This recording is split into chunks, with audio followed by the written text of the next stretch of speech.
सोलापुरातील doctor Shirish Walsankar यांच्या SP institute of सायन्सेसचे एकूण 27 कर्मचाऱ्यांनी संशयित आरोपी मनीषा यांच्या विरोधात तक्रारी दाखल केल्या आहेत। त्या तक्रारीच्या अनुषंगाने पोलिसांमार्फत तपास सुरू असल्याने आज संध्याकाळी 7 वाजण्याच्या सुमारास संशयित आरोपी असलेल्या मनीषा माने यांना वळसंकर यांच्या हॉस्पिटल असलेल्या SP इन्स्टिट्यूट ऑफ टेक्नॉलॉजी या ठिकाणी आणण्यात आले आहे।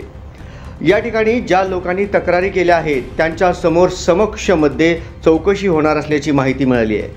त्यासाठी त्यांना आज हॉस्पिटलमध्ये दाखल करण्यात आले असून याबाबत पोलिसांकडून मोठी गुप्तता देखील पाळण्यात येत आहे।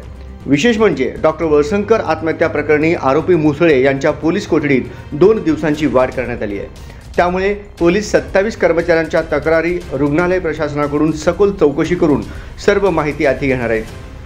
आरोपी मुसळे ही स्वतःचे वर्चस्व वाढवण्यासाठी रुग्णालयातील कर्मचाऱ्यांवर नेहमी दबाव टाकत होती।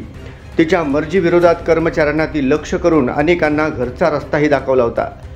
काही कर्मचाऱ्यांच्या वेतनातील कपात करण्यास डॉक्टरांना भाग पाडण्यात आल्याची माहिती देखील मिळाली आहे।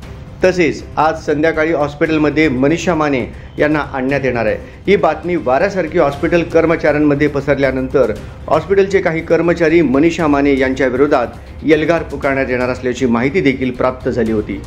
त्यामुळे पोलिसांनी या कर्मचाऱ्यांना समज दिल्याची माहिती समोर आली आहे।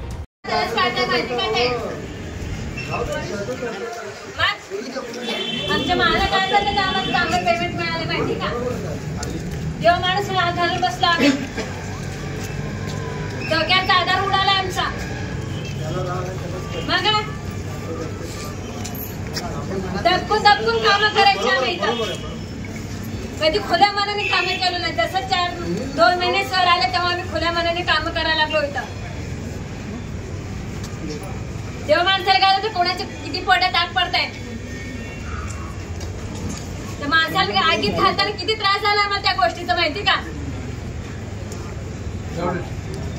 एक पडी घ्या तर दुसरे वडे आहेत मग समजून आम्ही ते काम केलं त्यांचे तोंड बघून।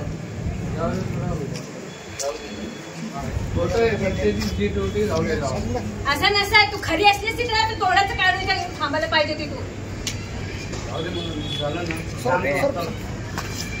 लोक बारामाशीचे ते लोक सगळे खरे आई बाबाच्या